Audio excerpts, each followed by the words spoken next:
हो रहा है? ओके बेटा, स्टार्ट करते हैं। अच्छा, कॉम्प्रिहेंशन सिंपली एक सिंपल सी बात है बेटा। कॉम्प्रिहेंशन का मतलब है समझना, फहम होना, इदराक होना, चीज को समझ लेना। अब समझने में भी जो है ना, मतलब दो तरह की बातें हैं। एक तो सरफेस लेवल पे बात होती है, ठीक है, और एक बिटवीन द लाइंस बात होती है। एक बात होती है सरफेस लेवल पे, आप किसी से कुछ कहते हैं, उसको समझ आ जाती है। एक बात होती है कहना कुछ और होता है, आपने कहते कुछ और है, मतलब आपका कुछ और होता है, ऑब्जेक्टिव आपका कुछ और होता है, ठीक है। तो एक्चुअली जो सीएसएस का ये कॉम्प्रिहेंशन का जो लेवल है, ये ऐसा ही है। इसमें आपसे कहा कुछ जाएगा, जब लेवल ऑफ डिफिकल्टी को वो इंक्रीज करते हैं या इनहांस इनहांस करते हैं, तो वो इस तरह का पैराग्राफ भी देते हैं कि जो अपनी शक्ल से, अपनी अपीयरेंस से सरफेस लेवल पे बिल्कुल सिंपल लगे, सॉरी बहुत मुश्किल लगे, और सरफेस लेवल पे भी मुश्किल लगे और उसके मीनिंग मुश्किल लगे, ठीक है। तो कुछ कहा कुछ जाए और मीनिंग्स हिडन कुछ और हो। यही चीज जब आप पिक कर जाएंगे तो आप कॉम्प्रिहेंशन के जो इस क्वेश्चन को टैकल कर लेंगे। तो इसके ऊपर थोड़ी सी हम आज बात करते हैं। सबसे पहले तो ये कि कॉम्प्रिहेंशन जो है, आपकी अंडरस्टैंडिंग एबिलिटी को एनालाइज करना है। उन्होंने उन्होंने देखना है कि आप चीज सकते हो कि नहीं, ठीक है। एक पैराग्राफ, एक पैसेज दिया होता है, उसको आपने रीड करके नीचे आंसर क्वेश्चन होते हैं, वो आपने उनके आंसर्स देने होते हैं, ठीक है। अब इसके ऊपर हम मजीद बात करते हैं जो बहुत ही इंपॉर्टेंट है। ये आपके सामने स्लाइड शेयर हो रही है। Read between the lines. Read between the lines, यही एक्चुअली आपका बेटा मेन टारगेट है। यही आपका मेन लेक्चर की जो आज की होगी। आपने कॉम्प्रिहेंशन जब भी सॉल्व करना है तो आप देखें, एक सेंटेंस लिखा है, उसके नीचे एक जगह थोड़ी, फिर दूसरा सेंटेंस लिखा होता है, फिर तीसरी जगह होती है। जो खाली जगहें होती हैं वहां पर भी राइटर आपसे कुछ कह रहा होता है। यही बिटवीन द लाइंस रीडिंग है। मतलब क्या? मतलब ये डीपर सेंस में इन बिटवीन लाइन ने चीज को समझना है कि कहा कुछ जा रहा होता है, लेकिन उसका मीनिंग कभी कभी थोड़ा सा चेंज होता है, ठीक है। तो मतलब क्या? मतलब ये आपका एक एक उस्ताद साहब कहते हैं एक स्टूडेंट को क्लास में खड़ा करके, मिसाल के तौर पे, तुम तो गधे हो, ठीक है। एक बच्चे से कहते हैं कि तुम तो गधे हो। अब इसका क्या मतलब है?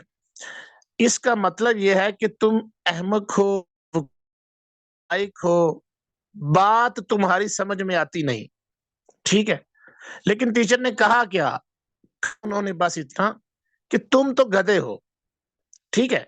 तो मतलब क्या? सीधे तौर पे नहीं कहा कि तुम नालायक हो, तुम्हें समझ नहीं है, तुम अहमक हो, बेवकूफ हो। एक और तरीके से उन्होंने कहा, लेकिन उनके फेस के एक्सप्रेशन से हमें लगा कि ये नाराज हैं उस्ताद साहब, और ये कुछ ऐसा इनका कहने का मतलब है। इसी तरह आप आपसे कोई कहते हैं कि हम आपके हैं कौन, हम आपके हैं कौन। अब इसका क्या मीनिंग है? इसके meanings in a deeper sense कुछ और हैं, और कई निकल सकते हैं, और सरफेस लेवल पे कुछ और निकल सकते हैं, ठीक है। तो बात यह है, इन्फ्रेंशियल मीनिंग्स में आपने जाना है, इन अ डीपर सेंस आपने जाना है। मैं आपको इसकी एक और एग्जांपल देता हूं। ये अभी इलेक्शंस होते हैं, पॉलिटिशियंस स्पीच करते हैं, हम गलियां बनवा देंगे, हम सड़कें बनवा देंगे, हम ये कर देंगे, आपको पता है कि इन्होंने ये काम नहीं करना है। तो बिटवीन द लाइंस आपको इशारतन, आपको इन अ डीपर सेंस ये पता चल रहा है कि इन्होंने कहा हम कहते ही रहते हैं, ठीक है। मतलब क्या, मतलब ये, मुझे एक छोटा उस्ताद साहब यूनिवर्सिटी लाहौर में उन्होंने हमें सुनाया, लतीफा टाइप है, यहाँ पे रिलेट करने की कोशिश करता हूँ, आपको समझा पाऊं। लेक्चर देना और सॉल्व करना, वो तो अकेले बैठ के घर में मैं भी कर लूं, आप भी कर लेंगे, लेकिन उसकी बेस के पीछे, उसके पीछे थोड़ा सा आपकी ग्राउंड बनाना, आपको क्लैरिटी देना, ये बहुत जरूरी है। तो वो उस्ताद साहब बता रहे थे एक दफा कि एक फिलोसफर था, रोड पे ऐसे बैठा हुआ था, जैसे भी एक, तो वक्त का बादशाह वहां से गुजरा, और वजीर और मशीर और सारे, वो उन्होंने कहा, बादशाह सलामत रुकिए जी, ये जो है ये फिलोसफर हैं, बहुत पढ़े लिखे बंदे हैं। अच्छा, तो आप इनकी बादशाह सलामत, इनकी खिदमत लें, इनको अपने मतलब शाही दरबार में ले जाएं, इनको रहाइश दें, खाना दें, और इनसे मशवरे लें, और हुकूमत को फंक्शनिंग, एक प्रॉपर फंक्शनिंग के लिए आपके बड़े ये एक्शन, तो आप इनको जो है ना वो ले लें साथ, मतलब काबिल बंदे हैं। अब बादशाह रुका, अपने वो घोड़े से नीचे आया, और उसके करीब जाके कहता है, मैं बादशाह हूं, तो मैं आपके लिए क्या करता हूं। तो फिलोसफर ने कहा पंजाबी में, तो पिछाड़ दे, क्या मतलब, धूप छोड़ दो, साइड पे हो जाओ।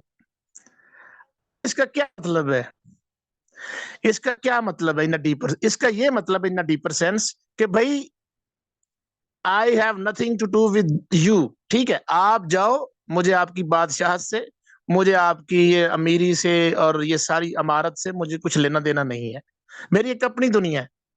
तो उसने एक जुमला यूज किया, उसने कहा धूप छोड़ दें, ठीक है, मतलब अल्लाह के सुपुर्द हो जाओ, चले जाओ यहाँ से, ठीक है। इसी तरह बेटा, आप कहते कुछ और हैं और आपका मतलब कुछ और होता है। यही कॉम्प्रिहेंशन में आपके साथ होता है कि आपका जो राइटर है, एग्जामिनर जो आपसे एक्सपेक्ट कर रहा होता है, वो यही आपने ध्यान रखना होता है कि वो कहीं पर निगाहें, कहीं पर निशाना, ठीक है। तो वो डायरेक्टली आपको कोई बात नहीं कहेगा, आपने अपनी समझ से, अपनी अंडरस्टैंडिंग से कुछ मीनिंग्स खुद से डिवाइस करने हैं, खुद से कुछ मीनिंग्स को ताबीर करना है, वो आगे जाके मैं आपको मजीद समझाने की कोशिश करूंगा। तो ये रीड बिटवीन द लाइन है, ये बहुत एक जरूरी चीज है, खास तौर पे कॉम्प्रिहेंशन में और प्रेसी में, ठीक है। तो लेक्चर जो है वो इंशाल्लाह हमारा स्टार्ट हो रहा है, और मैं आपके साथ शेयर करता हूं अगली स्लाइड। ये बेटा एग्जाम्पल है, ये समंदर है, और आप खड़े दूर से देख रहे हैं कि समंदर की सतह पर एक बोतल जो है वो तैरती हुई जा रही है। क्या यही समंदर है? ऐसा नहीं है, ये वो है जो आपको सरफेस लेवल पे नजर आ रहा है, यही समंदर नहीं है। तो फिर समंदर क्या है? समंदर वो है जिसके अंदर गहराइयों में बहुत खूबसूरत मछलियां होंगी, बहुत से जनाब, कोई और के एनिमल्स, वो जो चीजें होती हैं वो सारी। तो क्या हुआ, आपने दूर से देखा और आपको लगा कि एक बोतल तैरती पानी पे जा रही है, समंदर की सतह पे, लेकिन इन बिटवीन लाइंस और एक डीपली जब आपने चीजों को देखा, तो समंदर में और भी बहुत कुछ है, गहराई में जब आप गए। तो यही बेटा आपका कॉम्प्रिहेंशन होता है, ये ऊपर से कुछ और हो सकता है, और अंदर से गहराई में कुछ इसके मीनिंग्स और हो सकते हैं। मजीद आपने जब कॉम्प्रिहेंशन करना है, रीड करना है, जब मैं अभी उसकी स्ट्रेटजी बताता हूं, उसको अप्रोच कैसे करना है, अभी मैं आपको छोटी छोटी चीजें समझा रहा हूं। आपने जब कॉम्प्रिहेंशन को रीड करना है, उस पैसेज को, कॉज एंड इफेक्ट के रिलेशनशिप को देखने की कोशिश करनी है। मतलब आपने देखना है कि कोई बात हुई है, क्या उसका कोई इफेक्ट्स हुआ है, उसके इफेक्ट्स कुछ हुए हैं, कुछ इस तरह। आपने कॉज एंड इफेक्ट्स इसके रिलेशनशिप को वहां पे एनालाइज करने की कोशिश करनी है, और इससे आपके बहुत से मसले जो हैं वो प्रेसी में और कॉम्प्रिहेंशन में हल हो जाएंगे। ठीक है, तो कॉज एंड इफेक्ट जो बिगिनर्स हैं, इमेच्योर एस्पायरेंट्स हैं, उनके लिए कि कॉज एंड इफेक्ट क्या। देखो, एक एक काम हो रहा है जी, डिफॉरेस्टेशन। ठीक है, ये जो जंगलात हैं जी काटे जा रहे हैं। अब इसका इफेक्ट क्या होगा? ग्लोबल होगी, क्लाइमेट चेंज होगा।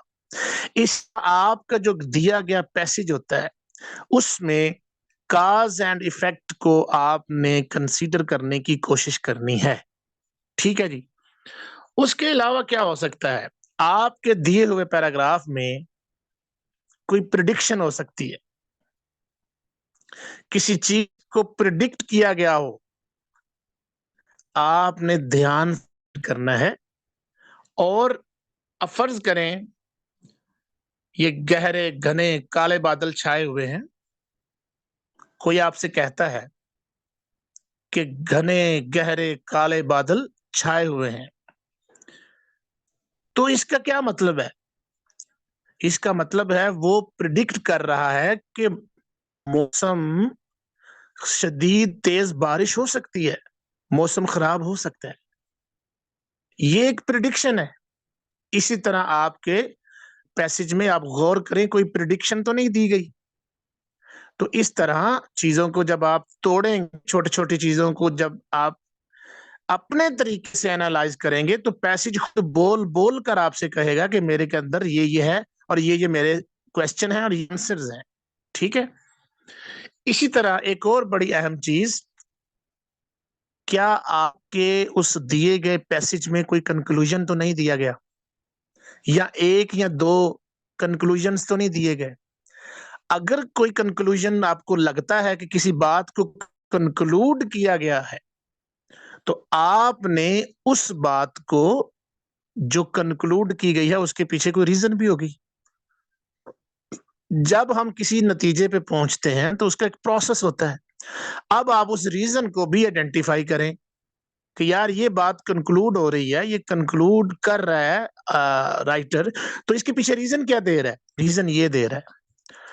तो इस तरह चीजें आपकी ब्रेकअप होती हैं, छोटे छोटे जुज में बट जाती हैं। तो आपको चीजें आइडेंटिफाई करना, सवालों को उनके जवाब देना आसान हो जाता है। ठीक है। अच्छा, इससे इसके आगे जो है हमारा प्रैक्टिकल जो है वो शुरू होगा।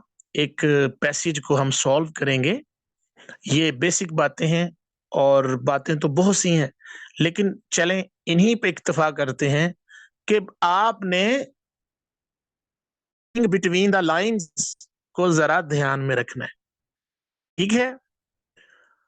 वो कुछ सुनता तो मैं कहता, मुझे कुछ और कहना था। वो पल भर जो रुक जाता, मुझे कुछ और कहना था। गलत फहमी ने बातों को बढ़ा डाला यूं ही, वरना कहा कुछ था, वो कुछ समझा, मुझे कुछ और कहना था। तो क्या मतलब? मतलब ये कि आपने वही समझना है जो आपको आपका राइटर समझाना चाहता है। तो आइए आज के इस पैसेज को देखते हैं। ये पास्ट पेपर से है, आई थिंक सीएसएस 2021 से या 22 से है। इसको हम देखते हैं, इसको हम सॉल्व करने की कोशिश करते हैं। अब हम प्रॉपरली एक अपनी अप्रोच क्या हमारी होनी चाहिए उसको हम देखते हैं। तो मैं अगेन अनाउंस कर दूं, अगर आपका लिंक क्लास का बेटा ब्रेक होता है, आपने सेम लिंक 8 मिनट की वो ब्रेक होती है, आपने रीज्वाइन हो जाना है। लेक्चर हम कंप्लीट करेंगे जहां भी खत्म हुआ वहां से। ठीक है जी। आइए इसको हम रीड करते हैं।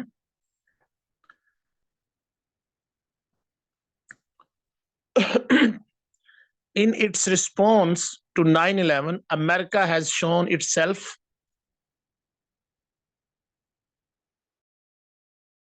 only superpower, but increasingly assertive and ready to use its dominance as a hyperpower. अच्छा, मैं एक और बात आपको बेटा बता दूं, मैंने इसको शुरू कर दिया।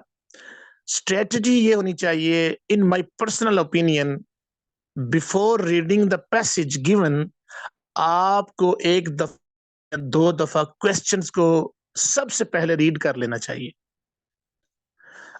मतलब क्या कह रहा हूं कि आपको पैसेज पढ़ने से पहले आपको वो क्वेश्चंस नीचे एग्जामिनर ने आपको दिए हैं, आप उनको 2 दफा रीड कर लें, फिर आप पैसेज की तरफ आए।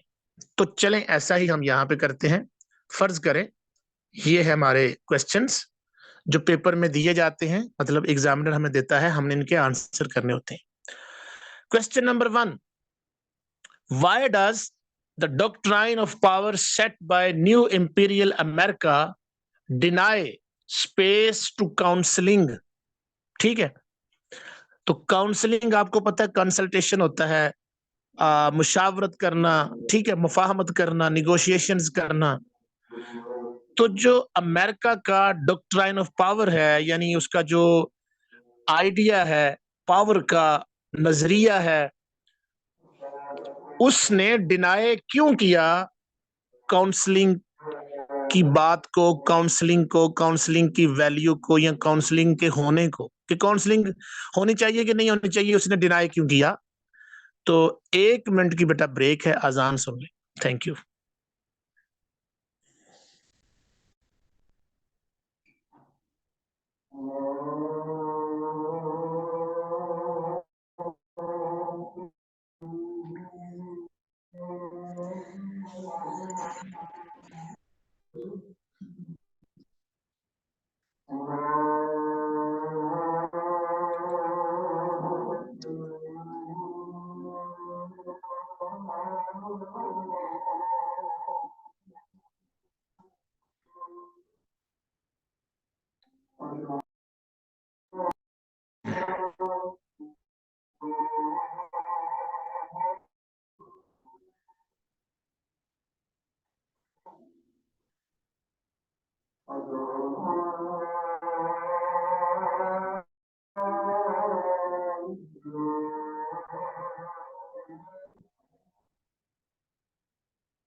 अच्छा बेटा, तो मैं ये कह रहा था, I am audible to you?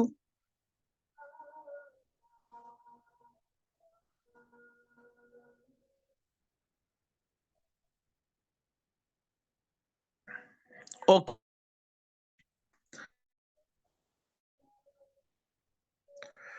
मैं ये कह रहा था कि जब ये आप कॉम्प्रिहेंशन को अप्रोच करेंगे, तो सबसे पहले आपने इसके जो दिए गए क्वेश्चंस हैं, उनको पहले आपने रीड कर लेना है 2 दफा 3 दफा आराम से। उससे क्या होगा? उससे ये होगा कि जब आप ओरिजिनल पैसेज पढ़ेंगे, तो जो क्वेश्चन पूछे गए थे, आपने वो पहले पढ़ लिए थे, वो आपके ज़हन में रह जाएँगे और फ़ौरन से उन उनसे मिलती-जुलती जब कोई बात होगी, कोई आइडियाज़ होंगे, फ़ौरन से आपका माइंड रिस्पॉन्ड करेगा, भई ये क्वेश्चन नंबर 1 में आपने या 2 में कहीं पढ़ा है। तो वो आपको जल्दी आपका माइंड सॉर्ट आउट करने में और आइडेंटिफ़ाई करने में आंसर आपको जल्दी आपका माइंड आपको ज़्यादा हेल्प करेगा। जब क्वेश्चन पहले पढ़ लेंगे तो इन माय पर्सनल ओपिनियन आपको आंसर ढूँढने आसान हो जाएँगे। ठीक है जी? अच्छा, एक दफ़ा देखते हैं जी। Why does question number 1 why does the doctrine of power set by new imperial America deny space to counselling? ठीक है? तो स्पेस टू काउंसलिंग क्या मतलब? कि भई उसकी इम्पोर्टेंस डिनाई किया है, किसकी को? काउंसलिंग, काउंसलिंग मतलब क्या? नेगोशिएशंस करना, कंसल्टेशन करना, टेबल टॉक करना। अब पावर बात हो रही है और दूसरी तरफ पावर ने आपकी जो काउंसलिंग है, जो की चीज़ों को लेकर उसको डिनाई किया है। ये थोड़ी-सी हमें समझ आ रही है। आगे चलते हैं। Question number 2 what is the essence of moral equivalence whereas war has no moral justification? Moral equivalence का मकसद क्या है? उसका एसेंस क्या है? उसकी मकसदियत क्या है? जबकि वार जो है, उसकी तो कोई मॉरल जस्टिफिकेशन भी नहीं थी। मतलब वार जो है उसको आप अखलाकी तौर पे कह नहीं सकते कि ये जवाब है इसलिए लड़ाई मैंने करनी है और वार करनी है, ठीक है? अच्छा, आगे क्या है? Question number 3 why do countries occupied and under the tutelage of hyperpower have no peace? वो कंट्रीज जो ऑक्युपाइड मकबूजा हैं, जिनके ऊपर कब्जा किया जा चुका है, वहां पर और जो हाइपर पावर की गाइड वो उनकी गार्डियनशिप में है। हाइपर पावर मतलब अमेरिका। हाइपर पावर मैं बता दूं आपको, सुपर पावर से भी ऊपर अगर कोई पावर होती है तो उसको हाइपर पावर कहते हैं। यहाँ जहां जहां हाइपर पावर का वर्ड आएगा, मतलब क्या? उसका मतलब होगा अमेरिका। और ये जिन बच्चों का बैकग्राउंड इंटरनेशनल रिलेशंस को लेके है या पॉलिटिकल साइंस को लेकर है, उनके लिए कंपैरेटिवली ये पैसेज आसान होगा क्योंकि इसकी जो बेस है, इसकी जो रेलेवेंस है वो इंटरनेशनल रिलेशंस के साथ है इस पैसेज की, ठीक है? तो पेपर में वो साइकोलॉजी का भी डाल सकते हैं, वो साइंस का भी डाल सकते हैं, वो कोई भी हिस्ट्री का भी डाल सकते हैं, वो फिलोसॉफिकल भी डाल सकते हैं, ठीक है? तो ये आपकी उनकी मर्जी है, आपकी किस्मत में जो भी होगा। तो वो कहते हैं जो ऑक्युपाइड कंट्रीज हैं वहां पर अमन क्यों नहीं होता? जो अमेरिका की गार्डियनशिप में होते हैं, उसकी मॉनिटरिंग में होते हैं, वहां पर पीस क्यों नहीं होता? अब जा आप कॉमन सेंस की बात है, जो जगह हो ही मकबूजा, जिस पर किया ही कब्जा जाए, वहां पर इंसाफ, अमन, पीस कैसे हो सकता है? ये तो कॉमन सेंस से भी आप करेंगे, लेकिन इसको वैसे हम पढ़ रहे हैं। आगे क्या है? क्वेश्चन नंबर 4 आर्ग्यूएबली ये बयान किया जाता है Europe and hyper power US are at cross purposes. Cross purposes क्या होता है?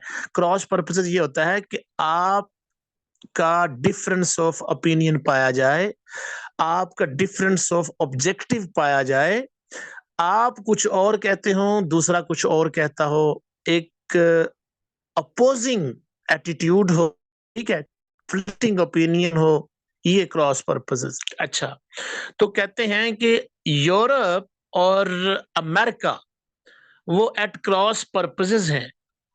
किस बात पे?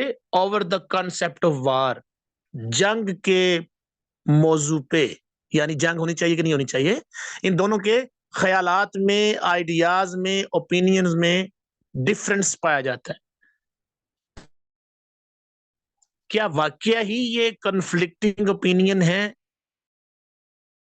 स्टांस कन्फ्लिक्टिंग है? Are they? क्या वाकई ऐसा है? और अगर है देन व्हाई? तो फिर ऐसा अगर है तो क्यों है? तो ये आपने देखिए, उन्होंने आपसे पूछा है जो, इसका आपने ध्यान रखना है। आगे question number 5 last what Tony Blair's meant by wise council and did it prevail?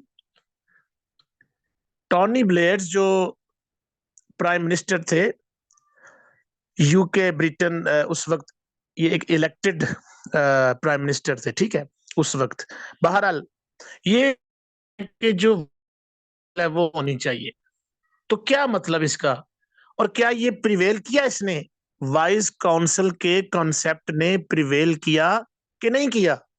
ये अब हमारे क्वेश्चन है। अब हमने क्वेश्चंस को बड़े आराम से पढ़ा, समझा। अब हम ओरिजिनल पैसेज की तरफ जाएंगे, फिर हम देखते हैं क्या हमें पैसेज से क्या इनके बारे में कुछ मिलता है कि नहीं मिलता है। ठीक है जी, चलें। लेक्चर बेटा इंशाल्लाह थोड़ा लंबा अगर हो जाए तो आपने परेशान नहीं होना, लेकिन आपको समझ आ जाएगी। आपका वक्त कीमती है और मैं इस बात को समझता हूं, लेकिन आपको समझ आएगी। अच्छा, read the following passage carefully. Carefully यानी बड़ी एहतियात से पढ़ना, ये उन्होंने खुद ही कहा हुआ है, ठीक है जी। और क्वेश्चंस के आंसर देने हैं। इन इट्स रिस्पॉन्स टू 9/11, 9/11 के बाद, 9/11 के रिस्पॉन्स में, यानी एक बात तो हमें समझ लग गई कि 9/11 के दौर में 2001, 2002, 3 में ये कहीं लिखा हुआ, उस वक्त का लिखा हुआ ये पैसेज है। तो उस वक्त के हालात को हम अब थोड़ा सा कंसीडर करना शुरू करेंगे। इन इट्स रिस्पॉन्स टू 9/11, 9/11 जो हुआ, वर्ल्ड ट्रेड सेंटर वो सारा आप जानते होंगे, और जहां से वार ऑन टेरर वो सारा शुरू हुआ। तो ये वो कहते हैं उसके रिस्पॉन्स में, 9/11 के रिस्पॉन्स में क्या हुआ?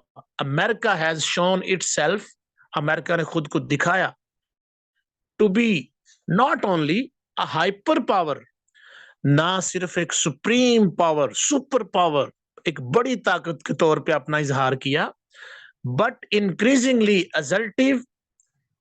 असर्टिव होता है जो एक कर सके, अपनी मर्जी से कोई काम करवा सके, मनवा सके, आपके पास पावर हो, जोर जबरदस्ती करने वाला जो दबा सकता हो, असर्टिव एटीट्यूड, ठीक है, कोई आपको डोमिनेट नहीं कर सकता, ठीक है। अच्छा, तो उसने एक असर्टिव वो इस तरह अपना उन्होंने मतलब किया। अच्छा, ready to use its dominance as a hyper power. तो मतलब क्या कि यार सीधा कि अमेरिका जो है 9/11 के वाक्य के जवाब में उसने क्या किया, उसने अपने आप को साबित किया, दिखाया कि मैं एक हाइपर पावर हूं, यानी बड़ी एक सुप्रीम पावर हूं, और इंक्रीजिंगली असर्टिव मतलब मैं एक, मेरे पास इख्तियारात हैं, मनमाना हूं, जोर है, जबरदस्ती है, मैं कुछ भी किसी को भी दबा सकता हूं। यहां इस बात के ऊपर एम्फोसिस किया जा रहा है। अच्छा, after declaring a war on terrorism, America has lead 2 conventional wars in Afghanistan and Iraq. ठीक है, तो दो जो है वो जंगें जो हैं, जो वार ऑन टेरर, दहशतगर्दी के ऊपर जो जंग थी, उसको डिक्लेयर करने के बाद अमेरिका ने कन्वेंशनल वार्स, कन्वेंशनल मतलब सादा, जिनमें बहुत बहुत एडवांस लेवल की नहीं होती वो, उनमें